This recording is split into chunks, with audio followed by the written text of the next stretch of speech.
এই নাও, এই দড়িটা ভালো করে পাকাও। ব্রজেশ্বরের বেশ শক্তপোক্ত চেহারা, খুব ভালো করে দড়িটা না পাকালে কিন্তু ছিঁড়ে পড়তে পারে। ধরো।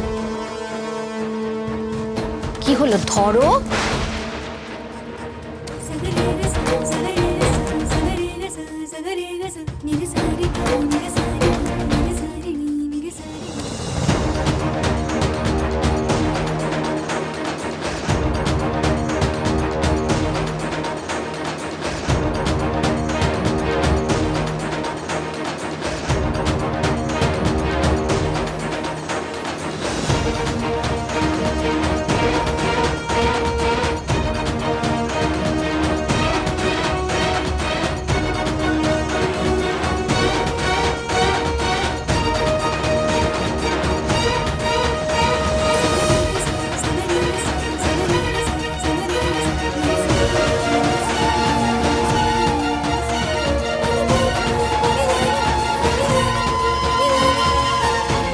কি হলো, একটা সামান্য দড়ি পাকাতে পারছো না?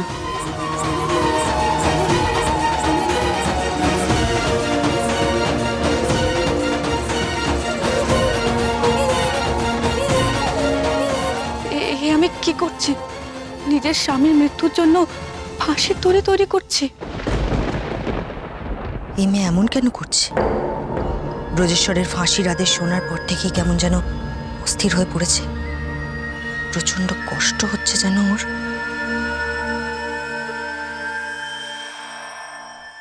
প্রফুল্ল, ওটা কিচ্ছু হচ্ছে না।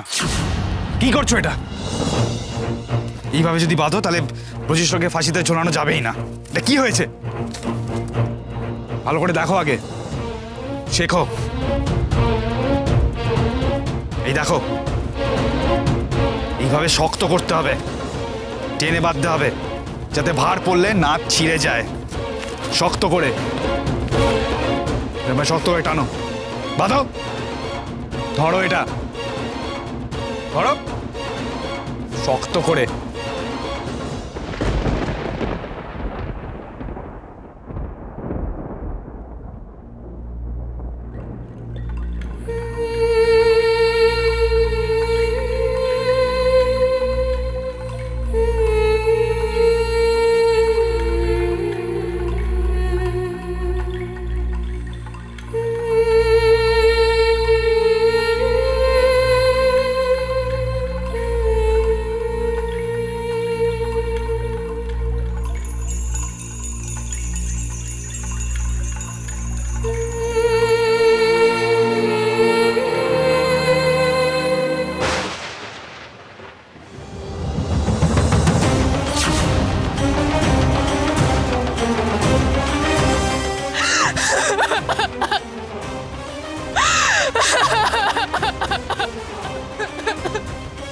কি হলো, এরকম হাউ হাউ করে কাঁদার কি আছে? কে হয় তোমার? কাছের মানুষ? আপনজনদের জন্য তো কেউ চোখের জল ফেলে। এমন ভাবে কাঁদছো যেন তোমার নিজের কোনো প্রিয়জন ফাঁসিতে ঝুলবে, নাকি সুপুরুষ বলে তুমি তাকে মন দিয়ে ফেলেছো?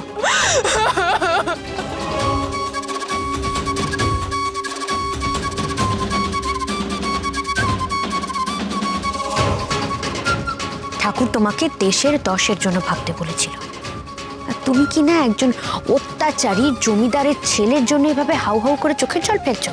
ছি প্রফুল্ল, দড়িটা ভালো করে পাকাও। আমি পারবো না, কিছুতেই পারবো না। পারবে না? কেন পারবে না শুনি? সে কে হয় তোমার? মনের মানুষ? ছি দীপা, তোর স্থান অনেক উঁচুতে, তোর মুখে এরকম কথা মানায় না, এটা ভুলে যাস না। কিন্তু আমি তো এটাও বুঝতে পারছি না, এতে প্রফুল্ল তো কান্নার কি আছে? আমি কোনোদিনও কাউকে ফাঁসি দেওয়া হবে বলে তার ফাঁসির দড়ি তৈরি করিনি।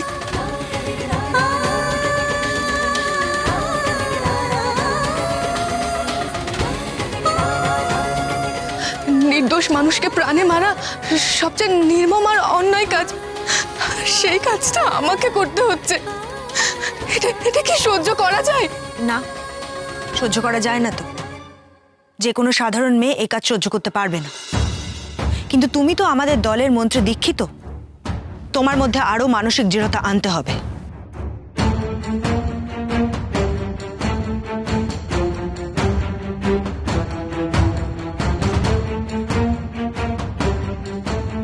ভুলে যাও না প্রফুল্ল, এসবের মধ্যে দিয়ে তোমার প্রশিক্ষণ চলছে, তোমার মানসিক শক্তি বাড়ানো হচ্ছে। দুর্বলরা শুধু চোখের জল ফেলে প্রফুল্ল, আর যারা মানসিকভাবে দৃঢ় তাদের চোখে আগুন জ্বলে। তুমি এখন যাও, বাকিটা আমরা করে নেব। নিশি, তোমরা ভুল করছো। থামো তুমি, অনেক বড় বড় কথা বলছো তাই না? তুমি কি না করবে আমাদের ভুল ঠিকের বিচার? হরবল্লভকে বাঁচানোর সময় এই একইভাবে তুমি ঠাকুরের মুখে মুখে তর্ক করেছিলে, আর এখন তারই ছেলেকে বাঁচানোর জন্য তোমার দরদ একেবারে উঠলে উঠছে তাই না? খুব তো বলেছিলে, খুব তো মুখে মুখে তর্ক করেছিলে ঠাকুরের, আর সেই তর্ক আজ আবার শুরু করেছো তাই না? একটু আগে তো খুব বললে যে ঠাকুর থাকলে নাকি এই ফাঁসি হতো না। তুমি কি করে জানলে? কতদিন চেনো তুমি ঠাকুরকে? আমরা এতদিন থেকে যেই কথা জানতে পারলাম না, তুমি দুদিনে এসে সেই মানুষটাকে জেনে ফেললে, চিনেও ফেললে। হাসালে প্রফুল্ল। তোমরা বাবা ঠাকুরকে অনেক দিন চেনো, এটা সত্যি, কিন্তু কিন্তু আমার মনে হয় এই অল্প কটা দিনে আমি তোমাদের থেকে বাবা ঠাকুরকে একটু বেশি চিনেছি। কে ঠিক কে ভুল সেটা ভবিষ্যৎ বলবে। তুমি এখন যাও।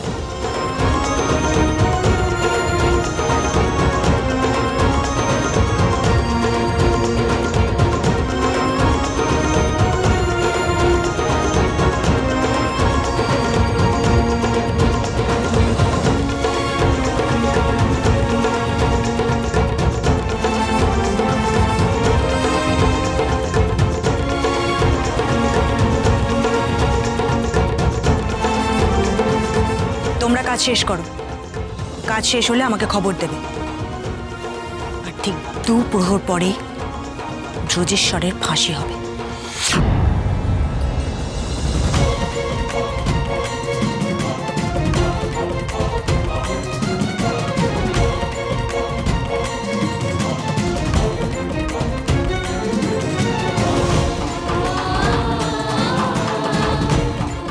না না, এ হতে পারে না।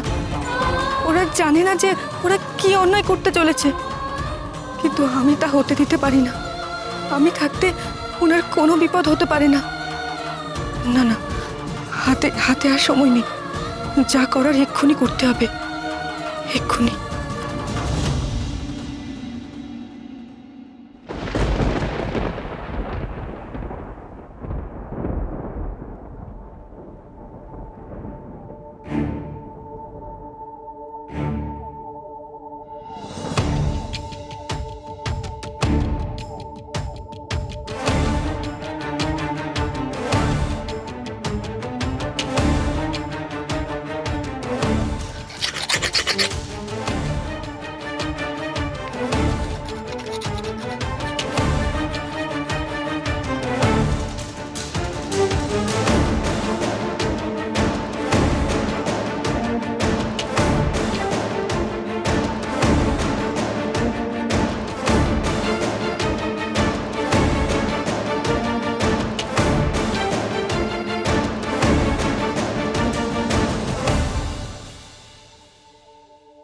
মা, আমি বাবা ঠাকুরের কাছে প্রতিশ্রুতিবদ্ধ যে নিজেকে উৎসর্গ করব দলের কাজের জন্য, কিন্তু অন্যদিকে এরকম অন্যায় যে আমি মেনে নিতে পারছি না মা, তাই বাধ্য হয়ে এ কাজ করছি। আমি জানি, আমার অন্তরাত্মা জানে, উনি কারো কখনো ক্ষতি করতে পারেন না। একজন নির্দোষ মানুষকে সাজা দেওয়া তো মহাপাপ। আমি জানি বাবা ঠাকুর থাকলে এই অন্যায় উনি কোনোদিনও হতে দিতেন না, তাই বাবা ঠাকুরের হয়ে এই কাজটা আমিই করব।